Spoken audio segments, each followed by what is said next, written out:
Afternoon, everybody, and welcome back to Hybrid Now. You know, what is the one option on the new Toyota Prius that you should avoid that just isn't worth the money as far as I'm concerned? I'm going to tell you that in a couple minutes, but before I do, let's talk about what makes this car so desirable. You know, when I first saw this car, the advertisement for it, before it even came out and was available, it caught my eye. I might say I even kind of fell in love with the car. And it was always in the back of my mind, even though I didn't really seriously consider getting one, that I was going to get one. And then it came out and I saw more and more press about it. And I decided, yeah, I had to have one. But why? Why? It's a Prius, for God's sake. Nothing against those who like the Prius for the Prius, but I was never one of them until now. So, here's why I like the car. Number one, it's quick. And that was probably the determining factor for me because I loved everything else about it. It is quick. You get in it, it has a 0 to 60 time of right around 7 seconds flat, something like that, for the all-wheel drive version. I love that. Now, that's not to say that it's not, you know, some sort of drag racer or supercar, because it's not. Of course, when you've got cars out there like the Tesla that do a 0 to 60 in under 4 seconds or 5 seconds or whatever they are, well, obviously, this isn't at that level. But it's quick enough that when you're at a light or you just want to have a little fun out driving, it goes when you hit the accelerator. No longer a gas pedal, by the way. Well, I guess it would be if you really floor it, because then the normal engine is going to kick in. But anyway, that is a huge part of why I got the car once I saw those numbers. Then we get down to the looks of it. I mean, it's like nothing else out there. It's unique, it's slim, it's sexy. It's a sexy car. It's sporty looking. I love the looks of this car, and that's saying a lot compared to what it used to be like. I was never a fan of the old version. It was kind of funky looking. I didn't care for it, but they hit a home run with this one. Just awesome. What about the tech and all that stuff? I mean, come on. We've got the screen in front of us that shows, you know, miles per hour and the electric flow if you put it on that setting, as well as a myriad of other things. But then we have this nice big screen, the infotainment system, over to the right. Love that. And I almost didn't get it. The first Prius that I committed to had the smaller screen. And man, am I glad that I wasn't able to get the first two, actually, because the one I ended up with, the all-wheel drive version, the limited version, actually has that screen in it, and I think it's fantastic. You can see everything. Functionally, it works great. Love it. And did you know that you can talk to this car? If you say the name of the car, the manufacturer, I'm not going to say it now because it's going to kick in if I do, you can ask it to do things. You can ask it to raise and lower the temperature, I believe change the radio station. There's all kinds of things that you can do with it. It's kind of cool. It's like having an Alexa or something in your car.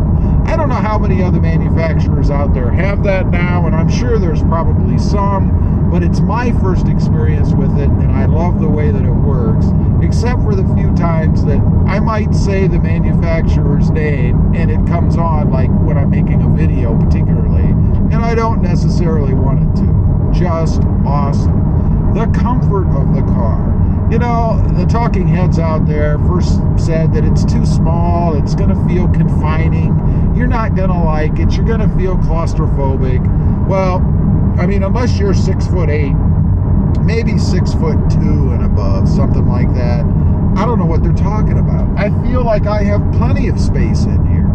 Never have I gotten into this car and felt like it was confining, too tight inside. Now, it is smaller than its predecessor, so you can't haul around as much junk inside, but honestly, if you're trying to get great fuel economy, why are you hauling around a bunch of stuff? The more weight that you add, the worse the fuel economy is going to be, if that's your concern. And if I'm being honest, it It's not my concern. I really didn't care. This car could get half of what it's getting right now, and I still would love the car. But let's talk about fuel economy for a minute. You know, it's rated to get, I believe, somewhere upwards of 54 miles per gallon, 52, 53, something like that. I'm getting 52 miles per gallon. 52 miles per gallon. I have never had a vehicle that even has come close to that. You know, if I was getting 30, 33, something like that in a few of the more economy type cars I've had in the past, I was really happy. But 54 miles per gallon, I mean, it's amazing. You can go close to, I think it's 500 miles, something like that, on a fill up with this car.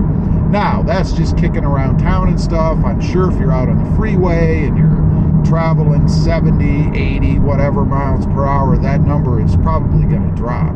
And I'm going to be very interested to see if it does drop. I'll be taking this car on a long distance trip come next summer. And there's going to be a lot of high-speed driving out in the middle of nowhere, just so I can try to cut down on the number of hours that I'm on the road. That trip is going to end up being somewhere around 23, 24 hours of driving one way. And then I'm going to take another trip from there and drive another 10 hours. So there's going to be a lot of seat time in the Prius. Speaking of the seats, I forgot to mention comfort. That's the biggest reason that I've decided to take this car on the trip. I have other options, but this is the one that I've chosen because sitting here in the seat is just too comfortable. I hope I can stay awake. It's so comfortable in here. You know, it's just nice and soft and plush, and I can't imagine having a sore rear end after driving for hours in this car. It's going to be fantastic. The last thing that I want to mention is the size of this car. You know, it's really not very big. And I have other vehicles, as I mentioned. I've had full-size trucks. I've got a Tacoma. They're bigger vehicles. This car is fun to just zip around in. It fits everywhere, no problems parking, and you can get right in the middle of the lines, hopefully to stay away from the door dingers that like to park on either side. Love it for that. Fits in my garage well, no issues. Fantastic. Now, I did mention, before I forget, I almost did, about the one option that I would not get with this car. I would not pay the extra money for it, and that is the digital rear view mirror. You know, I thought it was pretty neat. It was one of the things that I was really looking forward to in this car, in addition to the screen, if we're talking about technology. And I have to say, I never use it. I don't know why. I think I've just driven so many years with a traditional rear view mirror that I just can't get used to looking at a video, in essence, of what's behind me. It looks strange. I'm also concerned that it's going to heat up, it's going to burn out. I don't want to ruin it. Kind of stupid since I don't use it anyway, right? But I would avoid that. It's more of a gimmicky kind of thing, in my opinion. You don't really need it. You can see everywhere you need to see out of the back of this car. The only time I would think it come in handy in any way would be when you're backing up, but you have the big screen on the infotainment system for that. Not necessary. And by the way, when you're not using it, it functions just like a normal mirror does. I can see everything out of the back of it, no issues. Avoid it. Don't spend the extra money on it. I don't think you'll use it either. Anyway, I just wanted to get on here, kind of give a little bit of an update, let you guys know what I think anyway is so awesome about this car, why I bought it, why others buy it, I think, and then of course the one option to avoid that rear view mirror. Leave a comment, let me know. If you've got a Toyota Prius and you have the digital rear view mirror, do you ever use it, or was it really a waste of money? I'd just be curious to know. Thanks for watching. Stay safe out there. Bye.